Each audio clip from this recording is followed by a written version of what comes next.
All right, so we're looking at a deeply personal conflict that took place in the historic city of Medina. Now, this wasn't just a one-off disagreement or some minor misunderstanding. No, this was a daily campaign of harsh words.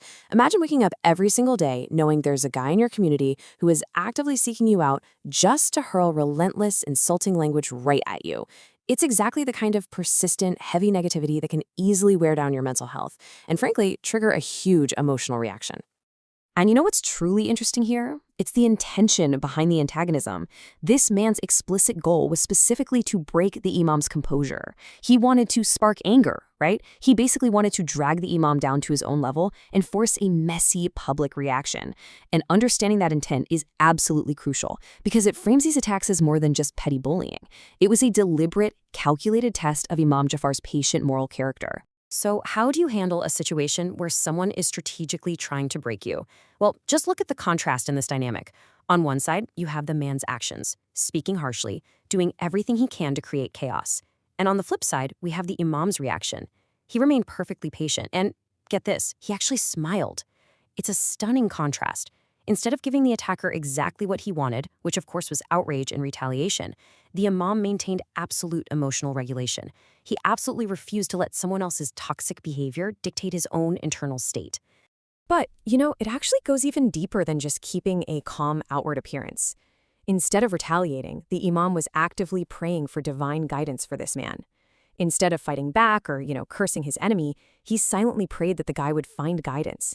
I mean, that is the absolute pinnacle of patient moral character. It's one thing to just ignore a hater. It is an entirely different level of profound empathy to genuinely wish for their spiritual and personal betterment while they were literally in the middle of attacking you. Okay, so eventually the dynamic between these two men shifts dramatically. First, the man, the exact same guy hurling insults every single day, becomes seriously ill. Next, the imam actually learns about this illness. Now, let's pause for a second. How would an average person react to hearing their worst enemy fell severely sick? Most people might feel a little vindicated, right? Thinking, well, he finally got what he deserved. But the imam, he doesn't celebrate, he doesn't gloat. Instead, he quietly goes completely out of his way to pay the sick man a visit. He literally steps right into the vulnerability of his antagonist.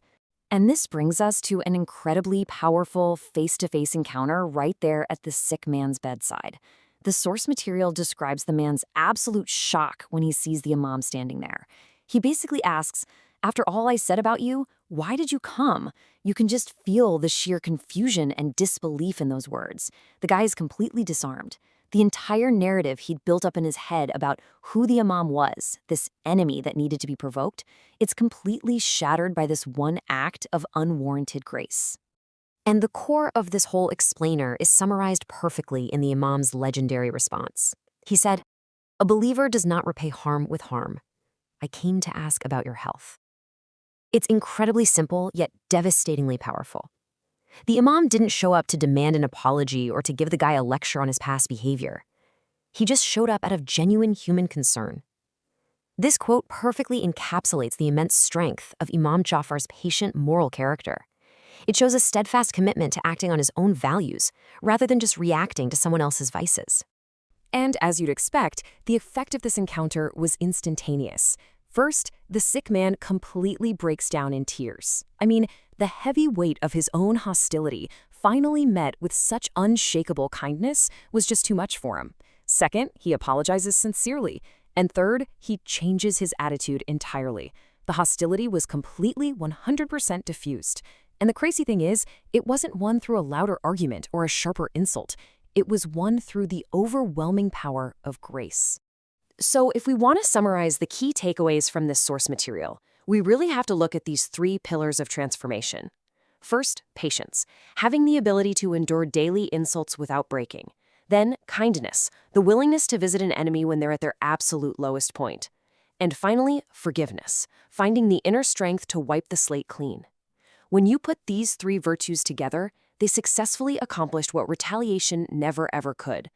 They completely transformed a human heart.